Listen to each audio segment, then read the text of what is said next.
আসসালামু আলাইকুম আপন মানুষজন অনলি কুকিং রেসিপিস চ্যানেলের পক্ষ থেকে সকলরে জানাই স্বাগতম। আজকে আমি আপনারা লাগি লই আইছি দুনিয়ার সবচাইতে সহজ পদ্ধতিতে সাবুদানার নারিকেল পিঠা অথবা মিষ্টি পিঠা। এই পিঠাটা বানাইতে কোনো ধরনের বাড়তি পরিশ্রম করা লাগে না, কোনো বাড়তি উপকরণও লাগে না। কম সময়ে কম উপকরণ দিয়ে সহজে এই পিঠাটা বানাইয়া খাইতে পারেন। যারা একবার এই পিঠাটা বানাইয়া খাইছেন তারা এর স্বাদ পাইছেন, যারা এখনও খান নাই আজকে আমার এই ভিডিওটা দেখে একবার বাসাত বানাইয়া খাইন যেন। তো আমি কিলাখান এই পিঠাটা বানাইছি আপনারা দেখাইলাম, আশা করি পুরা ভিডিওটা দেখবা। পিঠা বানাইবার লাগে প্রথমে একটা বাটিতে আমি নিছি 1 কাপ পরিমাণ সাবুদানা। এখন সাবুদানাগুলারে পরিষ্কার পানি দিয়ে 1 থেকে 2 বার বালা করে দইয়া নিমু। ভিডিওটা দেখতে দেখতে যদি লাইক দিতে ভুলি যাইন মনে করি একটা লাইক দিয়ে পুরা ভিডিওটা দেখার অনুরোধ রইল। এখন আমি হাত দিয়ে বালা করে খসলাইয়া 1 থেকে 2 বার পানি পাল্টাইয়া দইয়া নিলাম। দোয়া হয়ে গেছে, দেখোকা সাবুদানাগুলার এখন আমি এক সাইডে রাখি দিম 10 মিনিটের লাগি। 10 মিনিট পরে এক্সট্রা যে পানি আসলো পানিও জড়ি গেছে আর সাবুদানাগুলো আগে থেকে অনেক বেশি ফুলিয়ে গেছে। এখন বড় একটা মিক্সিং বাটিতে আমি সাবুদানাগুলারে দিলাইরাম। 1 কাপ পরিমাণ আমি এখানে দিলাম নারিকেল কুড়ানো, 1/2 কাপ পরিমাণ চিনি,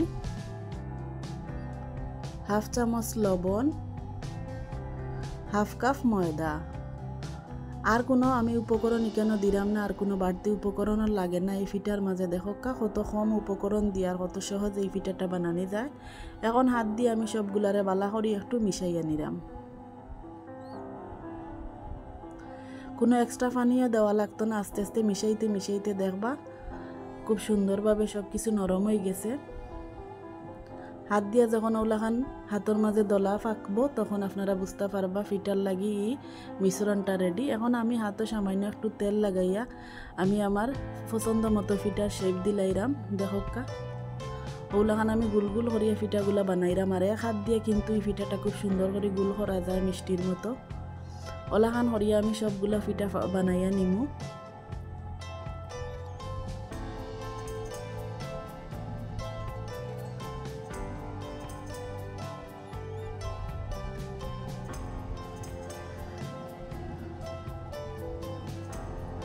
দেখো কত সহজে কিন্তু হাতের মাঝে গুলগুল হয়ে যায়, 2 হাত লাগে না, 1 হাত দিয়া খুব সুন্দর করে মিষ্টির মতো শেপ দেওয়া যায়।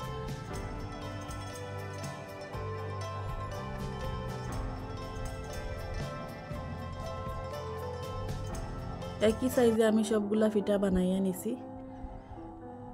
দেখিয়া কতটা সুন্দর লাগে, গুলগুল মিষ্টির মতো এই পিঠাটা দেখতে জেলাখান সুন্দর, খাইতে খুব বেশি ভালো লাগে এই পিঠাটা। বাইরে মচমচা আর ভিতরে কিন্তু নরম থাকে। এখন সবগুলা পিঠা আমি তেলের মাঝে বাজার লাগি চুলার কাছে যাইরাম। চুলাতে একটা প্যান বইয়া দিছি আর এখন এখানে আমি দিলাইরাম সয়াবিন তেল। তেলটা একটু বেশি পরিমাণে দিতে হইব, ডুবো তেলে এই পিঠাটা বাছতে হইব।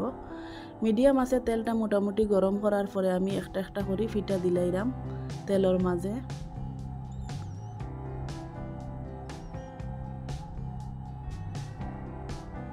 চাইলে সেই পিঠাগুলা বানাইয়া বাজার আগে ডিপ ফ্রিজও সংরক্ষণ করতে পারেন। হঠাৎ কোনো মেহমান বাসা তাইলে তেল লাহান বাজিয়া পরিবেশন করতে পারেন।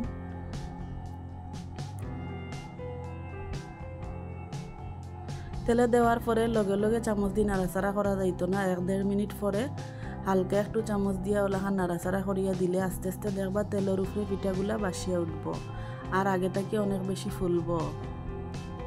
দেখো আমার পিঠাগুলার কালারও পাল্টি গেছে আর আস্তে আস্তে তেলের উপরে বাসের আর কালারটাও খুব সুন্দর আওয়া আরম্ভ হয়ে গেছে।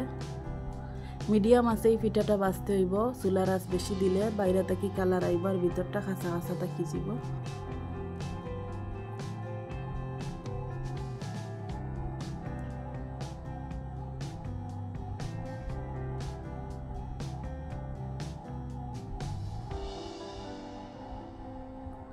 এখন আমি চামচ দিয়ে বালা করি পিঠা সবগুলার একটু উল্টাইয়া পাল্টাইয়া নাড়াচাড়া করিয়া দিলাম যাতে সব সাইডে খুব সুন্দর একটা কালার আয়। এর কারণে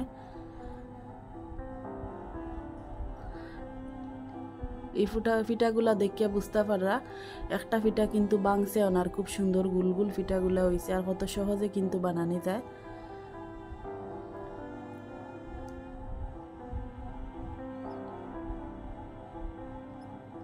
এখন দেখিয়া বুঝতে পারা কত সুন্দর আগে থেকে একটা কালার আইছে, এর চেয়ে বেশি আমি আর কালার করতাম না, না হয় তিতা লাগবো। এখন আমি একটা তেলের চামচ দিয়া তেল জড়াইয়া একটা প্লেটে পিঠাগুলা উঠাইয়া নিলাম।